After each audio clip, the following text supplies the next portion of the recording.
we welcome you to the Priscilla R. Tyson Cultural Arts Center for our Conversations and Coffee. I'm Ellen O'Shaughnessy, coordinator of the program. We are delighted to have with us today artist, instructor, and curator for our Loft Gallery exhibit, Bev Goldie. Bev, you want to stand just for a moment here? Your genius has entitled the show Waxed Fusion, featuring students whose works are created in classes of encaustic art here at the Cultural Arts Center and taught by Bev. Encaustics is an ancient art that means in hot wax and incorporates plant resin with beeswax. Bev has been creating art since she was 5 years old, influenced by her aunt as she was growing up. She stayed true to this early call and majored in art at Wittenberg University and certified to teach K through 12 upon graduation. As she was raising her family and starting her own decorating business, she took many classes here at the Cultural Arts Center, mostly in oil painting. She's received many awards, commissions, and clients as an oil painter.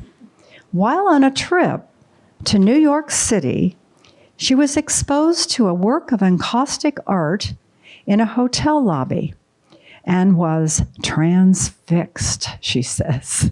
She vowed to know more from that point forward and took steps to educate herself about encaustics.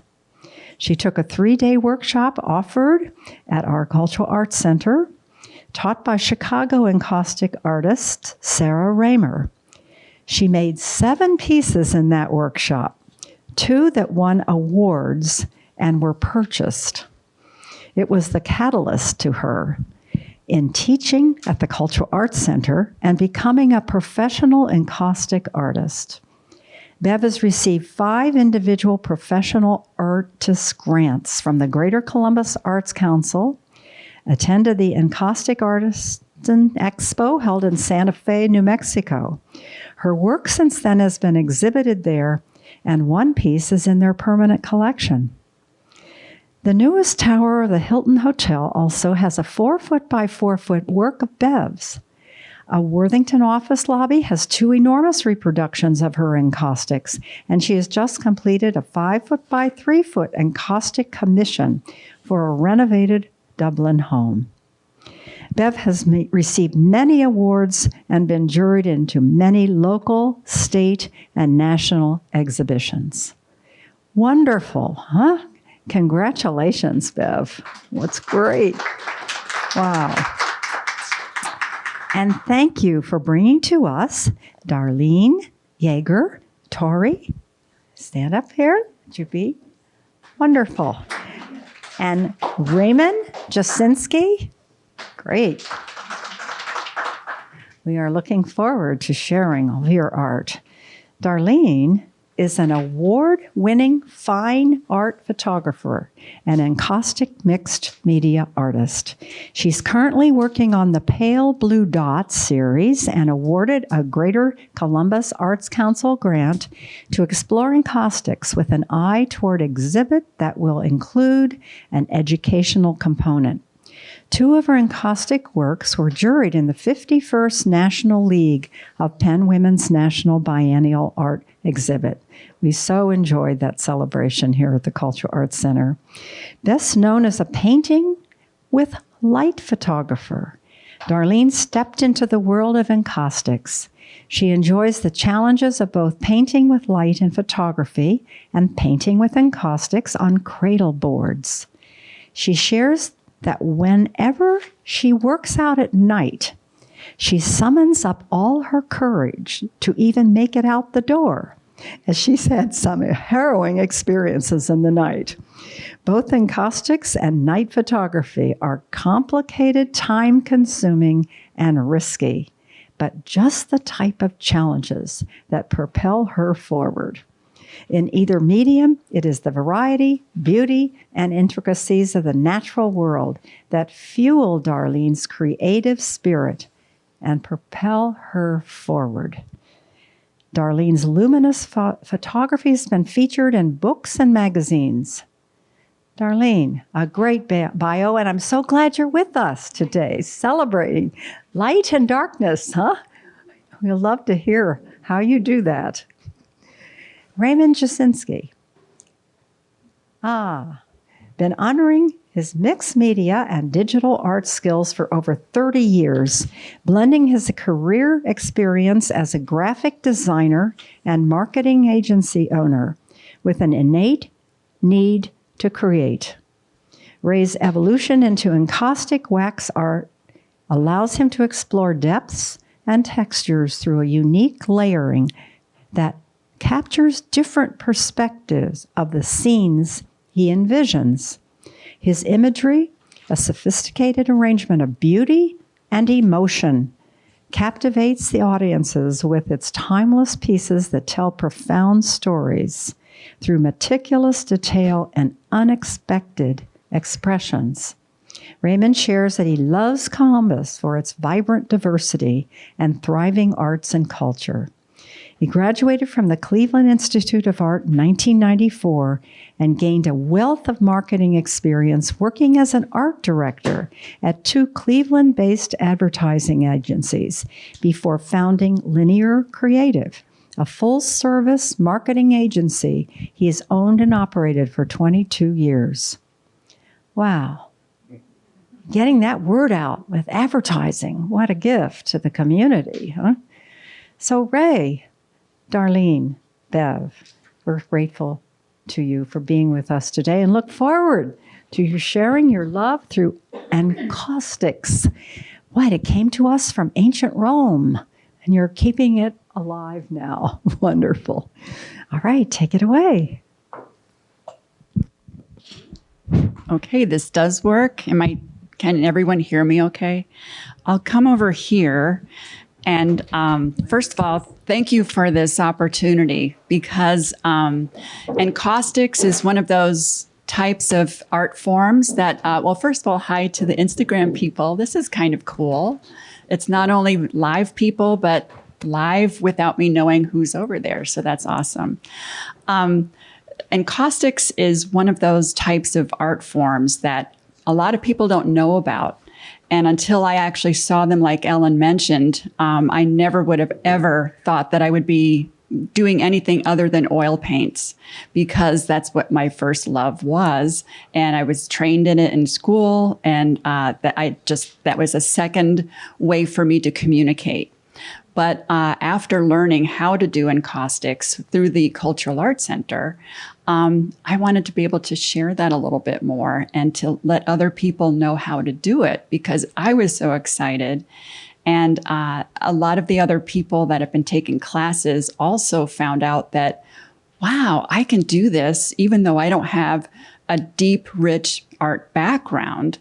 By learning and doing some of the steps that we go through in class, I make believe that nobody has an art background at all, so that we're all starting out from scratch in the classes.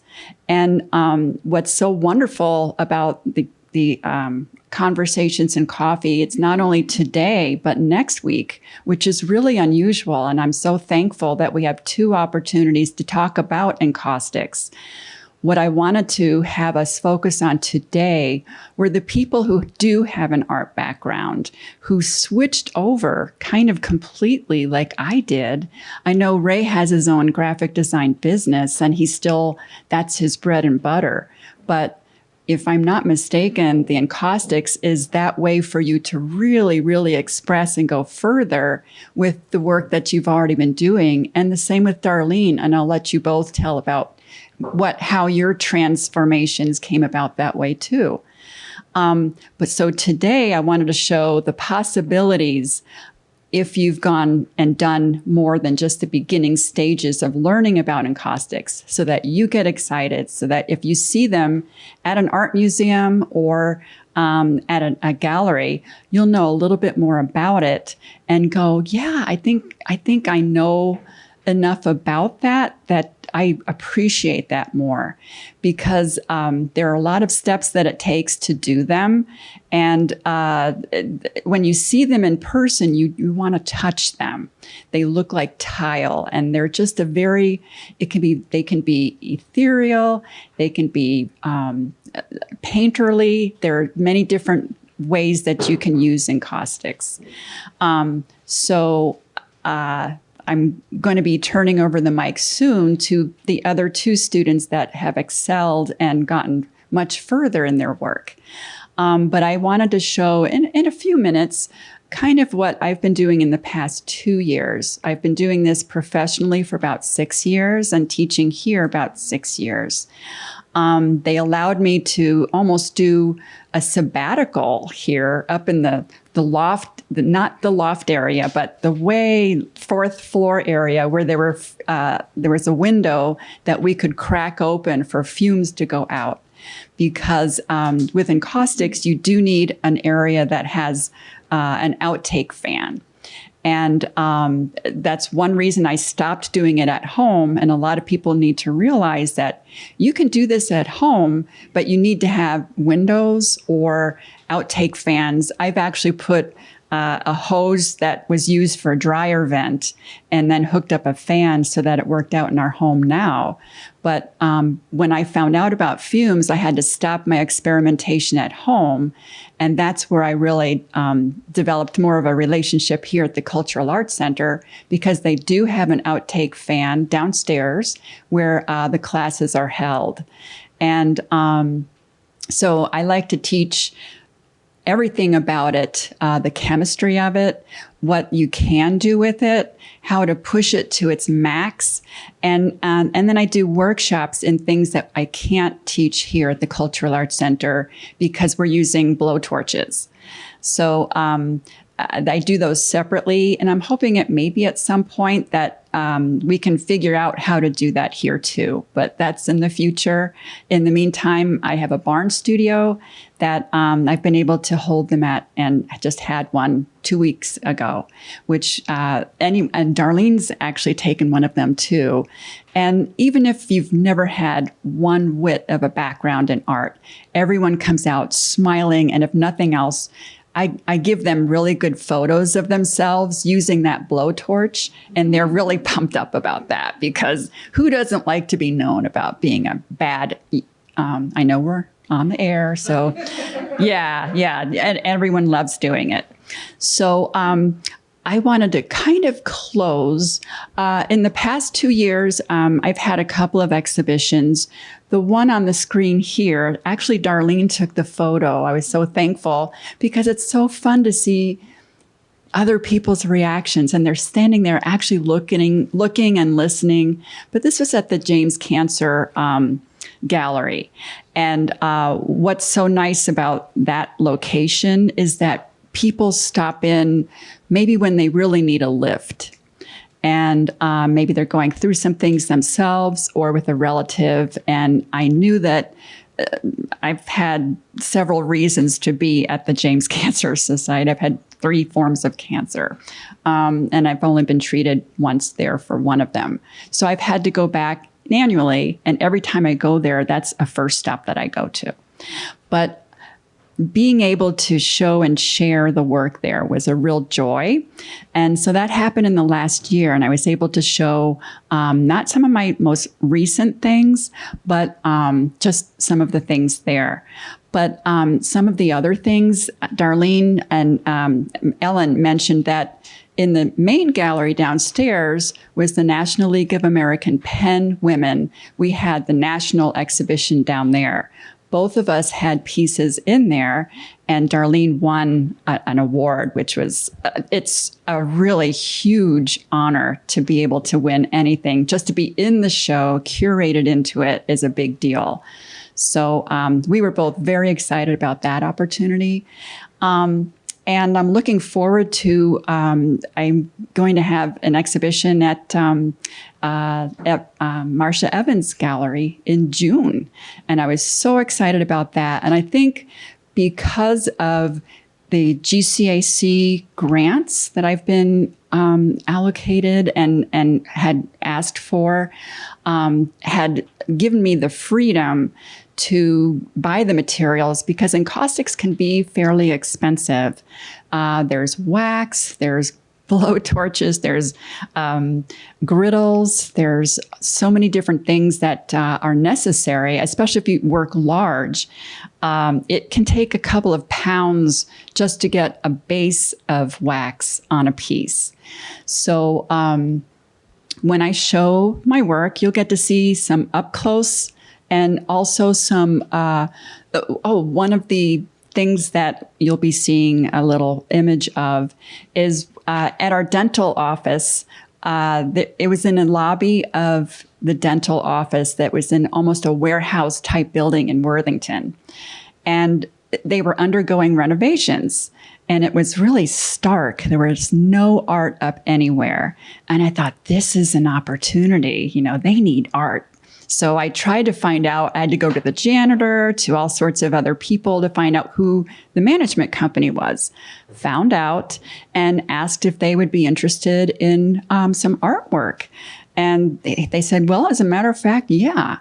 So that was a road to making a reproduction of two 6'9" wide by 9'7" high pieces that went in a 30-foot tall stairwell. And one of the images that you'll be seeing in just a second has me standing next to it so that you can see the scale of what that's like. But it was one of my very abstract pieces that had red and black and white in it. And he really wanted to lighten up that whole area. So I was really excited to have that be a part of that. It's really wonderful that you did that, you know. So you have different people artwork, instead of wherever you go. I mean, areas are stark, you know. Since I do artwork at Open Durham, I think that's a really wonderful thing that you did, you know. Thank you. Yeah, and even the owner was very pleased. And, you know, that I hate to say it for him, but for his business, they were trying to increase the rent for the people that were there, and of course, attract other people to rent units there. So he felt that was going to help with all of that. And I never followed up to find out if that happened. That's his business, not mine. But I was very pleased, and he was very pleased. And it went up in 3 hours. And when you see it, you'll go, how did that even happen in that time period? Yes. So this was in the Ohio State Fair. This was at the James Gallery that you just saw. This is an up close of a koi piece that I did. More pieces. That's the big piece, the big one. And you can see there's a lot of texture that can come about. This is a piece that's right outside that we'll look at in a little bit. That was the actual wax, those big bars, and pieces that I've done in a blue and gold series recently. This was the 5-foot by 3-foot piece. This piece. It shows the scale. And as a professional, you have no idea how long that took to get the courage to say, yes, I can do something that big, and then actually do it. And I set aside 2 weeks in the barn studio that I have so that I could do some prototypes and then work up to doing this size. There's gold leaf involved. There were a lot of things set on fire. I work with shellac and pigments. So this is the kind of thing that you can attain and get to do after years and years and years of being courageous to try to do something this large.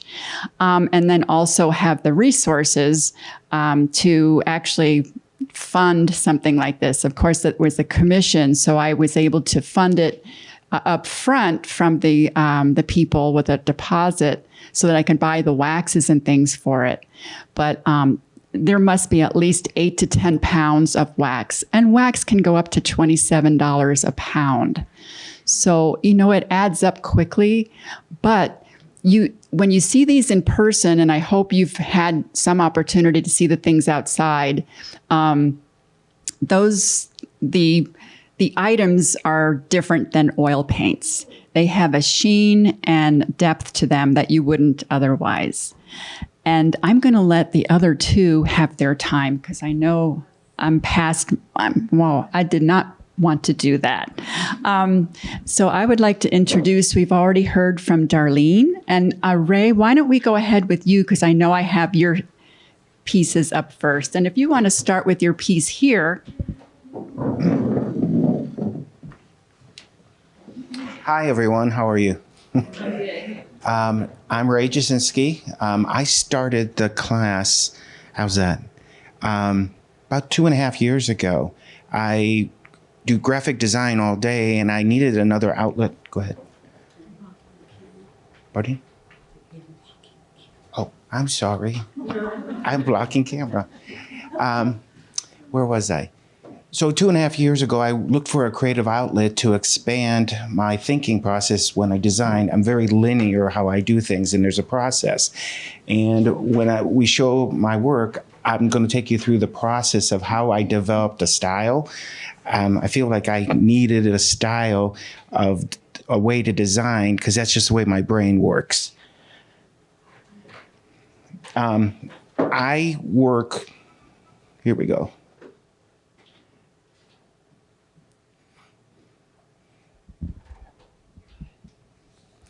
This is the very first piece I did. So the way I got to here is I think in ads, how to create an ad for a client. So that's the way I think. So I get a picture in my head and I go, okay, I see a picture of a house. It's built with wood. It's in the woods. So then I start to source materials because I have access as a designer to different materials. So what I did in this piece is I sourced wood and I sourced the house, and then I built this house out, and I built the trees and I built the clouds. And then I work digitally, and then I send it off and I get it printed on watercolor paper. That's where the process starts, where I can carve into it, I can paint into it, I can draw into it, and then I can work with wax on top of it. So by watching YouTube, I got exposed to encaustic. And I thought, oh, this is kind of fun, but I didn't know enough to go past this. If you go to the next one, I did a series of 12 because I think in units. So then I started to play with how the composition worked, and the wax became more of an atmosphere. So it gave a mood to everything. Pardon? Is it watercolor you use it? No, I'm using pencil, graphite, oil sticks, wax, cold wax, anything. Yes, but it's a collage. So I collage, and then I print. I collage, I digitally collage, I create it, I print it, and then I work into it. And then I discovered the wax, and it gives you the mood. And I like a little grungy feel. It's the next one in the series. And then you'll see I played with color, and I add things that don't belong together, and I make an ad or a painting. So that's the first in the series, and that was 3 of the first 12 I decided to explore, and then I found Bev's class. And so I've been studying now for 2.5 years. I'm taking oil paints and I'm taking drawing. My background is design, painting, and photography. Next. Then working with Bev, I learned there's layers. How do I get these layers? And when you look at this and you look at it up close, there's probably 10 layers here. And I just was playing. Let's just kind of scribble, see what. And I was watching YouTube too. And they say, just play. So I play, and then, but there's the structure there. So this is my learning process. So from this, I moved into where that was transparent. This is more textural. So I was learning how the texture works with wax, and then how the paint works on the surface in ink. I was working with ink. How do you put ink on, and then you put alcohol on it to take it off? So I learned in Bev's class, you can use all different tools to get different techniques. Then I started to carve into it to learn what you can put into the carving. Go ahead, next. Color, how to get intense color, and this is done with pastels. It's like a powder, and you rub it in, and then you rub it off, and then you rub it in, and you get these textures, and so you get all these different layers and these different feels. So I was just playing very linear. So I'm still very linear. The wax give the body to your work. The wax give body to your work. Just wax. Yes. It gives it, and I'm liking that. The more and more I add onto it, the more and more I like that. So you can see as I'm progressing. Very linear. So this takes me back to what I originally did, and you'll see these are different strips. So I'm creating very linear strips. I'm building clouds, and then I'm adding all kinds of textures to it.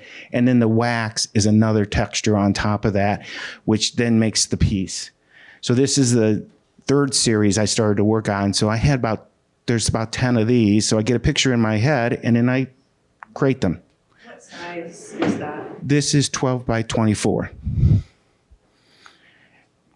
And you'll see some typefaces and all that flowing in. And the way I work is I see a shape, and I saw a shape in a letter N, an S, an O, and I thought I'd put that in because it's not so much it's telling a message, it's just a design element that I like.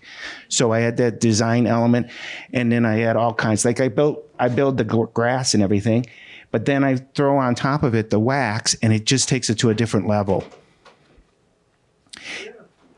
Another part of the series, and I'm getting more abstract. So I'm going, okay, this is fun. I like doing this. How can I do that visually? So I'm making more abstract pictures, and I'm putting pieces together that doesn't necessarily go together. And and I'm pushing color now. So I'm adding more color.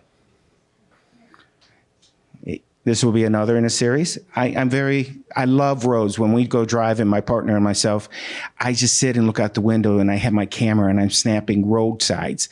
And I always say to Vic, boy, is that pretty. And I just want to stop at the side of the road and snap a bunch of pictures, but you could cause an accident. So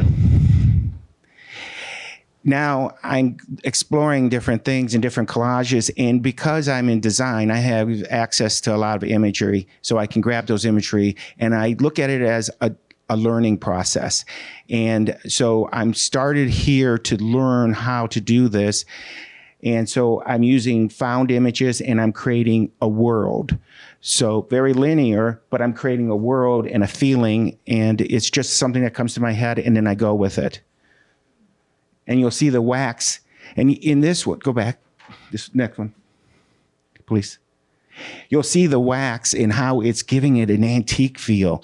And it's really enhancing in the pits that it creates and all that. And then when you rub on like a white, it goes into the crevices, and it gives it a lot of this nice detail, see? And then I'll use sandpaper and scratch it, and you enhance those scrapes. And I just kind of like that feel. So we went to Alaska. So this was my take on Alaska. Next one, please. And then this one, I just want to do something pretty and full of color. So this is the collage. Nothing needs to relate. It was a color relationship in the shapes. So it was just me just playing with found images and make a collage. And so you'll see that the wax, so the wax to me is the finish, and it's the tool that allows me to add cuts and texture and depth. So that's what I found with that. This one, and you'll see it here. Here it actually is. And if you look up close, you'll see that this I used multiple layer of wax and found images. And then I created the floor. And you'll see there's tape. There's handmade paper that is layered into the wax. And I learned that you can adhere the paper with the wax, and it becomes part of that. So you'll see that allows me to create these shapes. And then on top of it, I painted, sound. And then you'll see I carved into the wax. So this is all carved out, and then I penciled in the shape of the chair and everything. And all this is paint and all that. So I just kind of, if I see a Band-Aid sitting on the table, I might grab that and put that in. I don't know why, I just do. So this was a series of, I actually did 5 pieces of furniture. And so I found a table I liked and I wanted it short. So this was a long table and I cut it down and I designed it out and I built out these digitally. And then I digitally created a floor and digitally added all this and created it. And I printed onto watercolor, comes back, and then I start to build it out. And you'll see the details in here is handmade papers. You'll see the fibers and all that. And it allows me to create this blocking. And the wax is just like a good medium to just put things in. And it just has a nice feel. You'll see the handmade papers here. You can see it overlapping here. And then the wax adds just a nice cloudiness. Makes it very ethereal feeling. This is one too I did. And you'll see the papers. And then you'll see this is hand designed. This was a pain because I kept repainting it because I didn't like it. But then I threw tape on it and I go, hey, I like that. So you'll see blue tape across. And the blue tape is what we use to edge our boards so that the wax doesn't go down the sides. And I thought, okay, how do I incorporate that? Okay. Yeah, this is what I have out there so you can see that. And there's more wax here. So I'm learning to add more wax and then how to go a minimal color, but then add accent colors. Now I'm being more abstract. Now this is where I'm at now. I'm trying to be more abstract in how to add color. And if I put wax on and then I spray it with paint and I take tape and pull it off, it gives me these like old wood look. So I can now create this with spray paint and wax because the wax will not hold the paint. It holds some of it, but I can peel it off and then seal it underneath another layer of wax. So now it starts to give me this abstract. You can see how it will beat up because of the testing, because the wax doesn't adhere real good. So it gives me really unique textures. Now this is where I'm at now. So I am shooting, this is a companion piece over here. This is a piece out there. What I do is I'm shooting the photography. I did this at the Art Center.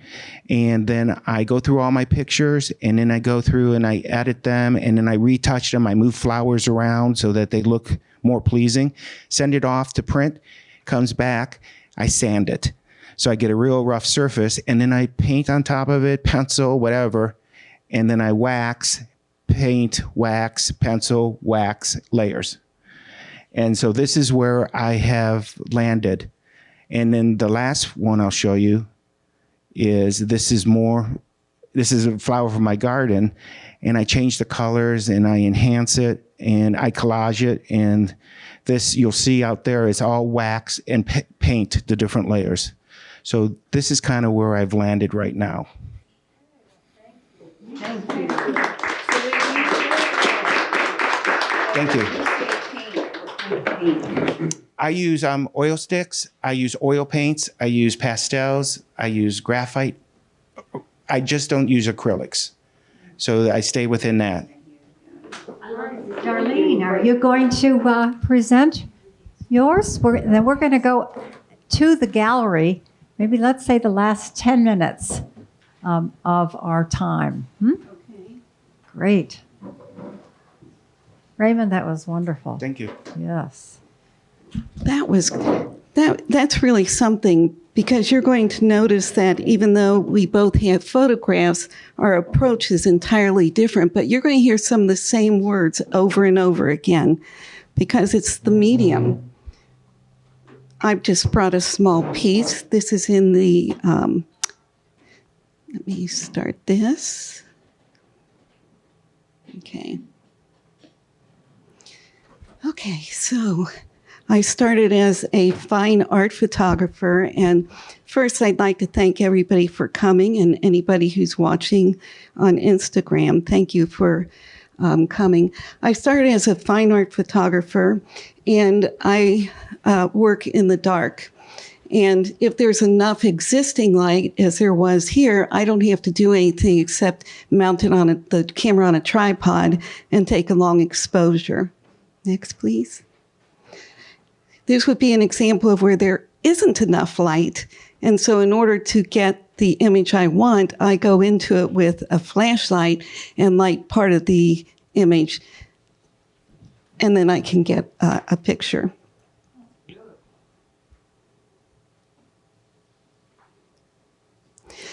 The one thing I like about working at night in the landscape is they seem to glow, and it pops.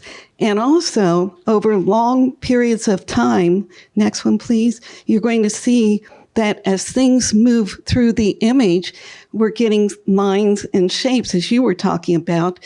The linear motion of the train going through, that was during a 1 hour exposure. 3 trains went through, and the Earth rotated on its axis. So you get star trails around the North Star. And then at the State Fair, again, there's enough existing light. Just set up the tripod, do the composition, and do a long exposure. So since I noticed that the light creates lines, I decided I would try to create lines in the image, in the landscape, and I just use a flashlight to create this line.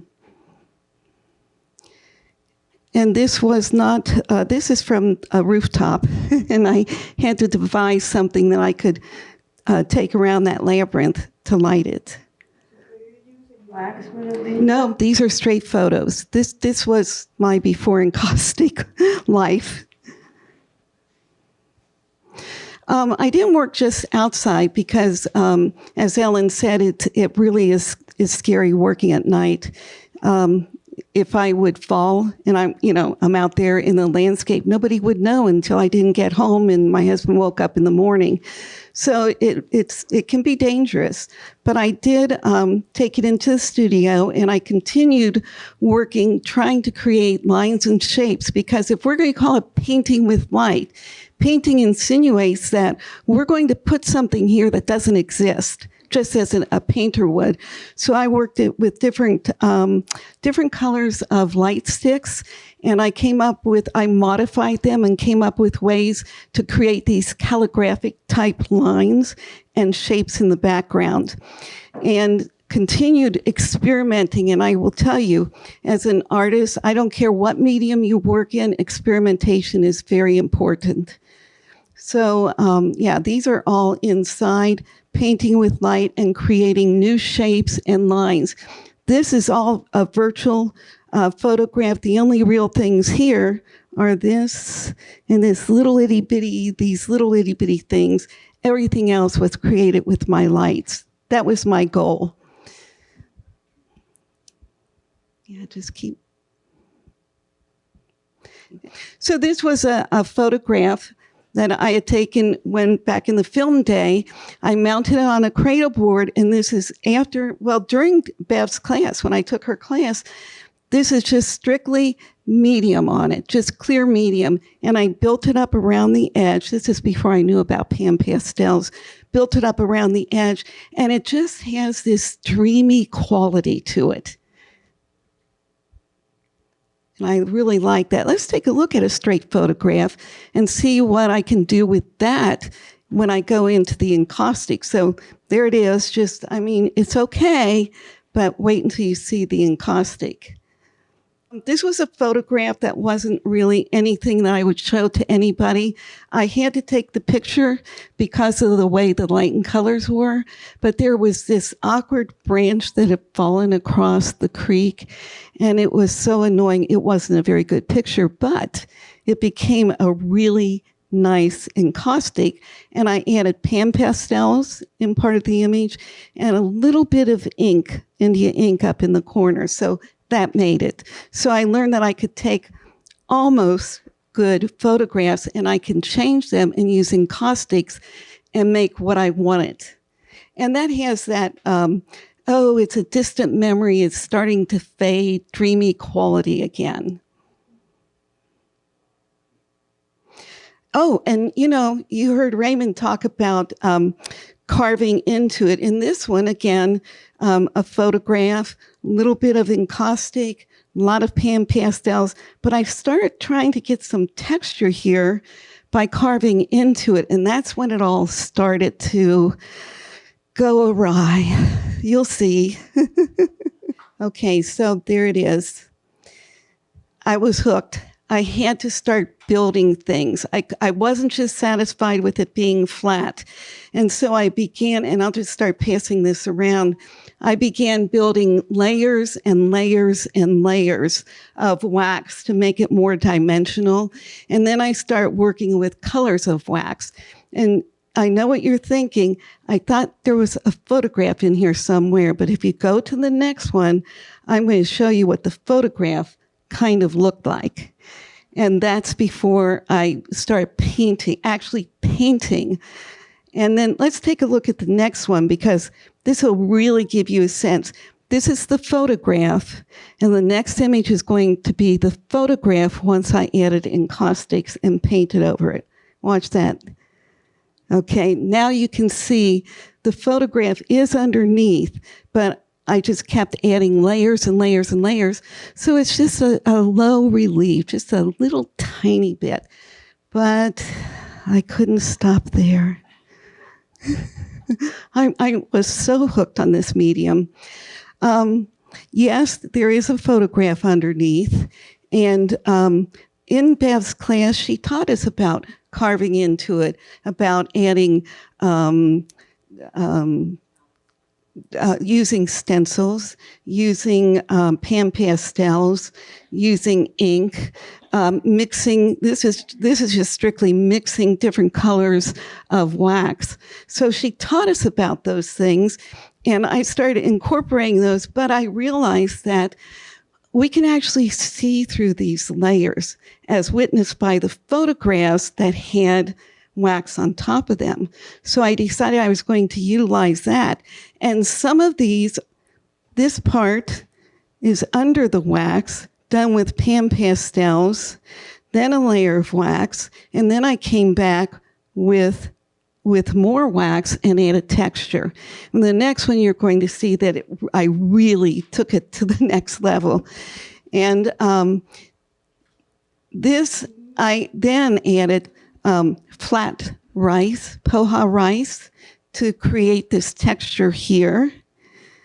And underneath, stenciling with pan pastel, more on top of the wax, more wax brought in here, gold leaf, which Bev also taught us about. And let's take a close-up look at this. There we go. Now you can see how it's really, really layered in there, and you can actually see through layers. And that gives it that really luminous look, that textural look. And then you can see what I did to start building the wax up. So I'm going to take a second here to start passing around some things, because this is how it, thank you, this is how it developed, and there's no stopping now. I wonder if I'll ever get out at night to take photographs painted with light. I know. I'm going to pass these around as we look at the next image. Oh, Gallery? no. Stay right here? What would you want? Let her just talk about this first. Yes, all right. This is my last one, I promise.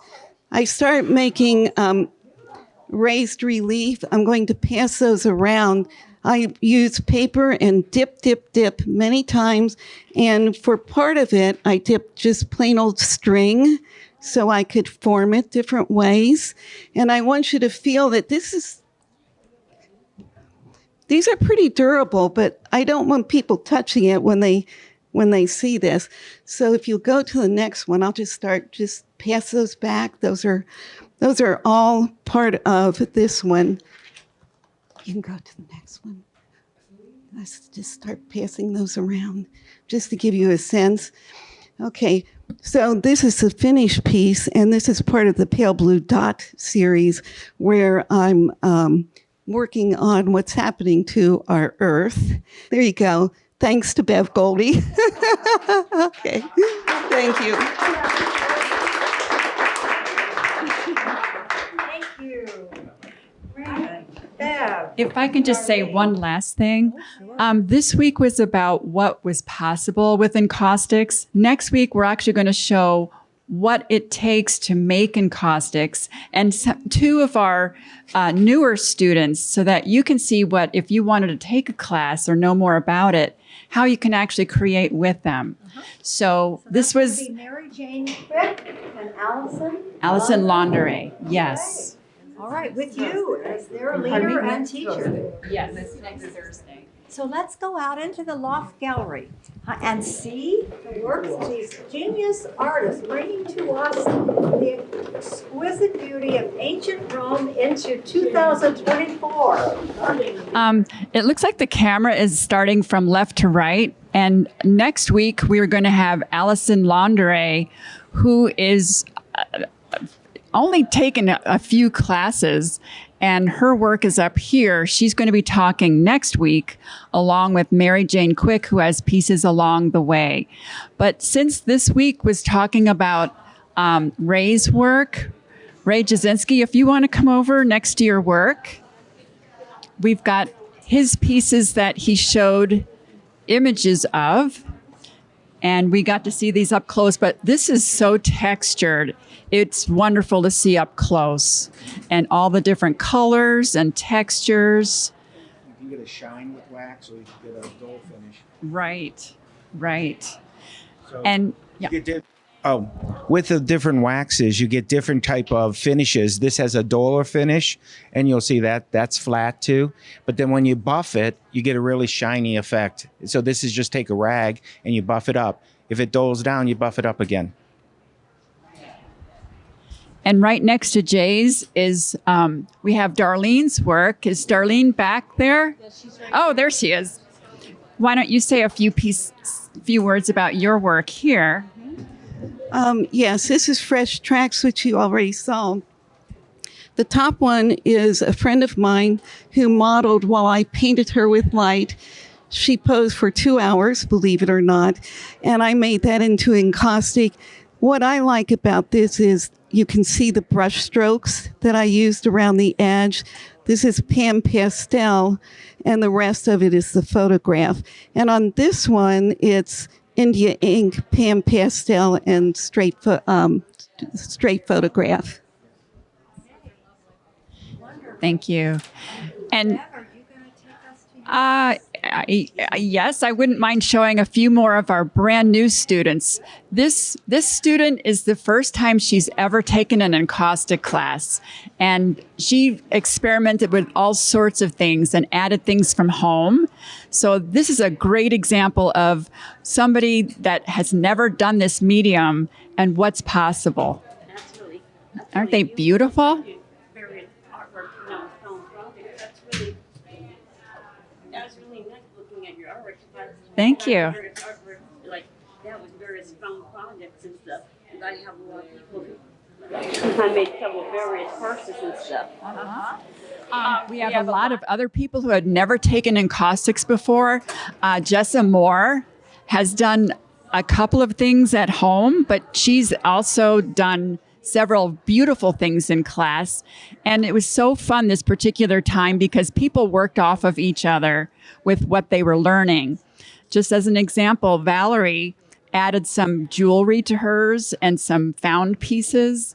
And Jay was experimenting with the jewelry cast-offs with the studio that's right next to ours. We were allowed to use some of their cast-offs.